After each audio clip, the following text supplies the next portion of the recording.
Thank you.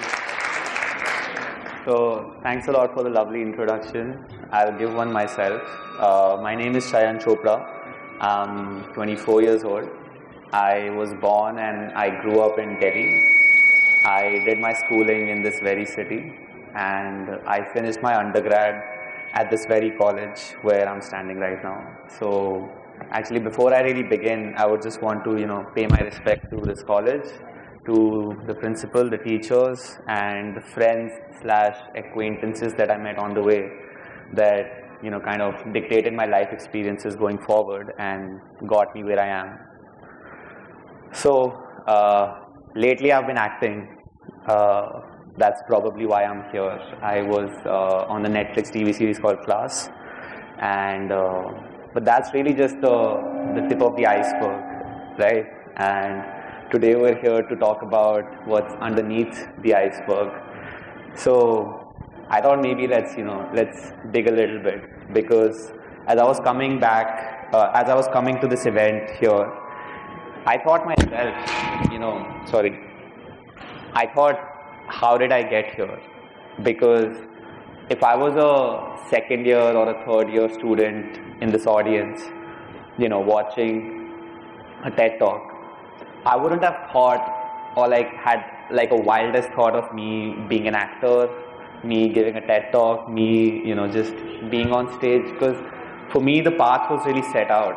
I really thought that, but acting kind of just happened. And if I dig a little further, I don't think I really pictured myself as to be doing anything creative. Because if I talk about my family, I come from a very middle class / utilitarian family where everything is about, being value for money and, let's say the subtle aspects of life, the creative aspects of life, or just music, art, these things weren't really paid that much attention.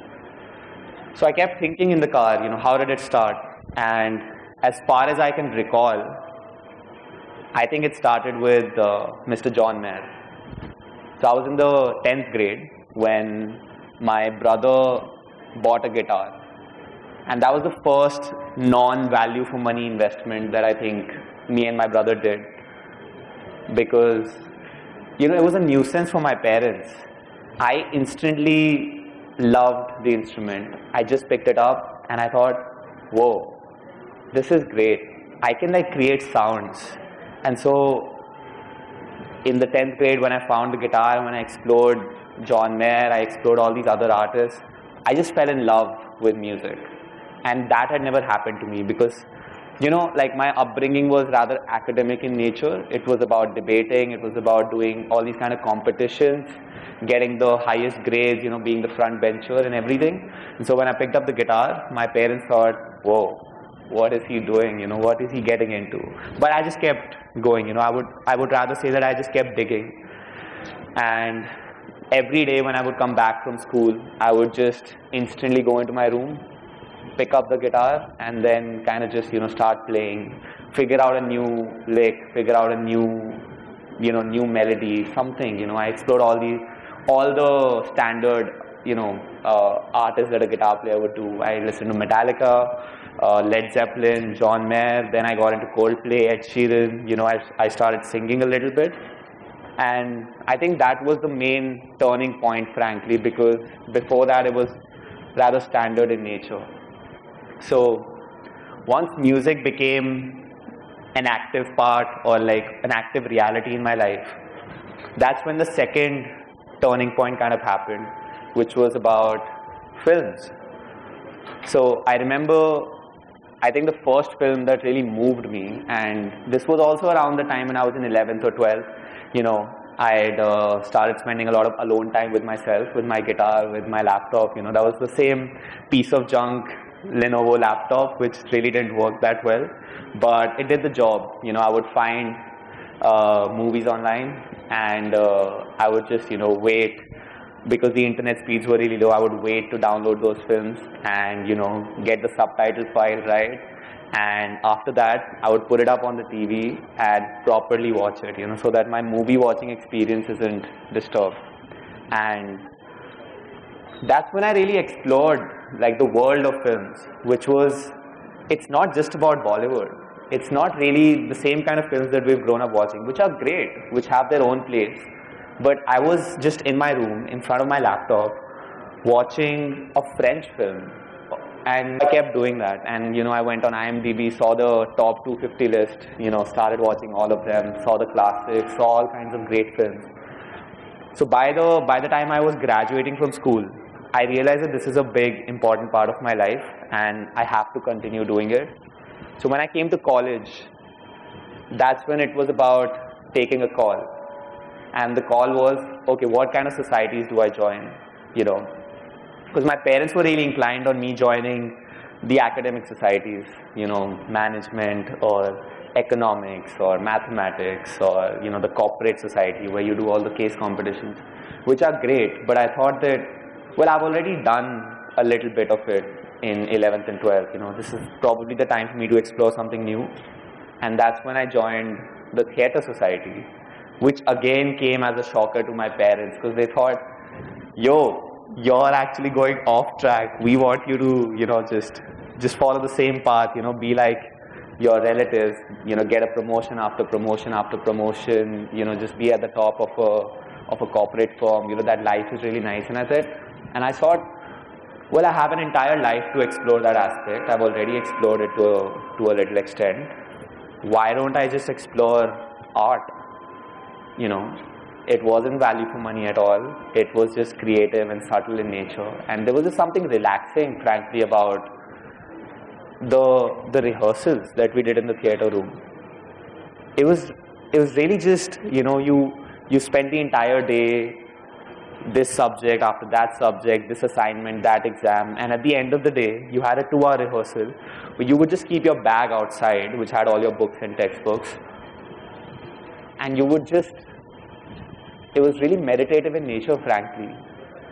And that's when I discovered that, okay, this feels something, there's an intuitive feeling that I should just continue doing it. I couldn't see any of the benefits, let's say. I couldn't see how this would make sense in what I wanted to do in my life. Because I understood how getting good grades could affect my life, but I never understood how doing these 2-hour rehearsals at the end of the college would really benefit me. But I thought, I'm just a 20-year-old kid. What do I have to lose? It feels good. Let me just do it. And so I just kept doing it. Or rather, I just kept digging and digging and digging. And just found this kind of, this feeling that felt more like me, that felt close to Chayan. It wasn't me trying to do something that I thought society would respect, or my parents would respect, or my family or my friends would respect. It just felt like something that I would respect myself for doing. And so I kind of just kept doing it. And that's how my college life went. Grades, academics, everything kind of happened on the side. It kept happening. I kept my parents satiated. They wanted me to get good grades. They wanted me to get a good job placement. So I did all of those things for them because, if parents are on your side, then whatever you want to explore or whatever you want to do, it just kind of becomes easier. And so it just kind of happened, and I never really understood where my life is going. I just kept doing things that I felt aligned with, that I resonated with, that felt closer to me, frankly. And so that's how my college life happened. I also did Enactus, which was the social entrepreneurship cell. Went to villages. We were doing a project where we set up computer centers in those villages. So I did that. And I think in college is when I would say that I started uncovering the iceberg, let's say. Because, I know that I've spoken a lot about creativity and everything, but if you really think about it, what is it that I can really create, or what is it that you can really create? Everything's already created if you think about it. In terms of the grand design of the cosmos, or, everything that happens in nature, it's all really done, and it's been done in a fabulous way. The job is on point. everything about nature is fantastic. We just keep exploring it as musicians, as artists, as just regular human beings. We just keep exploring everything that nature or creation has to offer. And so I think that whatever I was doing, I was pretty much just uncovering what was already there. But I was doing it with a lot of involvement and a lot of discipline and a lot of focus. I just kept going because that feeling of digging and uncovering everything that nature has to offer is damn solid. It's the only thing that kind of keeps like a human being like me going, frankly. That feeling of, okay, I get to explore something new every day. I'm just not doing something mundane. I'm kind of exploring. And that's really all that I think that we have to explore. You know, when I came for this TED Talk, I thought the only thing that I'm really qualified to talk about is my life experiences. I don't think that anything that I've done is, let's say, rather aspirational or inspirational in nature. I can just say that, you know, I found some mentors on the way, which I never idolized. I treated my mentors like friends. Because, you know, with friends, if you don't idolize them, you can share something with them and you can pick something from them. And so I found all these kind of mentors on the way. John Mayer was one of them.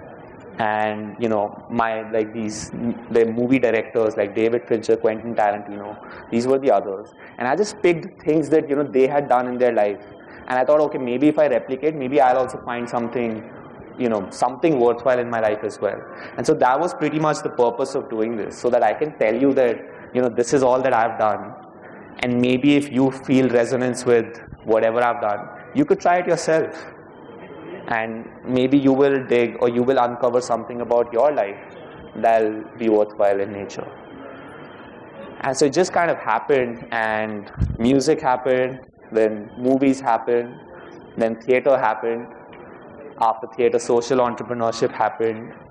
Around the time when I was graduating from college, I was just in the third year of my college, I was just randomly giving auditions, frankly. There were these casting agencies in South Delhi where if I had the free time and there was nothing more urgent or important to do, I would just go give an audition, frankly, because I enjoyed giving auditions. It was like a relaxing thing, frankly. It just felt like, you know, might as well. What's the harm? You get to act a little bit. And that process was just happening. And around the time I was graduating from college, I got the opportunity to act in this Netflix Dharma Productions film called Guilty, which just came out of nowhere. I hadn't really set out. Like I say, like if I was in the second or third year sitting in this audience, I wouldn't have had the wildest thought that I'd be acting or I'd be an actor or I'd be doing anything creative. I thought the path was set out for me, that I'm just going to get into a consulting firm, maybe do my own thing, do an MBA, and that's the life that I would end up living. But then Guilty happened, and I already had a job at my hand, and so that's the first time I had to really talk to my parents about my work life, where I said, so guys, listen, this is what we have at hand. I have the opportunity to act in this film, and I also have the job. So what do you think I should be doing? And surprisingly, my parents were rather supportive in nature. They were pretty much on board with me doing the film. They thought, what's the harm? And I ended up talking to my manager at the job, and surprisingly, the shooting was happening in Delhi, and so I thought, maybe I can juggle the two, Maybe I can just work at the corporate firm, and I can also act meanwhile. And so that's what I ended up doing. And somehow, my manager allowed me to do it. I would do, and I don't know how it kept happening, frankly. Even now, as I stand here, I don't know how all of these things happened. I just know that I had this one feeling of constantly involving myself in things that I enjoyed doing. And then, all the other, worldly factors just kind of fell into place. I don't know how they fell into place. What I can kind of, pinpoint it to is just the fact that अगर तुम किसी चीज़ को शिद्दत से चाहो तो पूरी कायनात तुम्हें उसको मिलवाने में या दिलवाने में हेल्प करती है. That's what I thought. Because I was not taking anything that seriously. I just thought that I'm going to take what I like to do seriously, and then everything everything else that others thought was important was just happening in my life. So I had the support from everywhere else to continue doing what I wanted to do. And so in that way, I think, creation's rather been kind to me. I've been able to just, uncover my life. Then there came a time when my film was supposed to come out. And again, it was the time for me to really, take a decision. Because when the film was out, then everyone started reaching out to me saying that, are you going to take this acting thing seriously, or are you just going to keep juggling the way you do? I said, well, I only know how to juggle. I don't know anything else. I've really, all my life, I've just juggled everything that has come into my life. So I don't really know what to do. But I had to take a strong call around that time, which was that I can keep juggling, but I at least need to have, at least a medium to long-term vision of what I want to create in my life. What do I see myself doing 5 years down the line? I can't keep living like this ad hoc life, like a vagabond. I have to have some sense of stability, some sense of purpose in my life.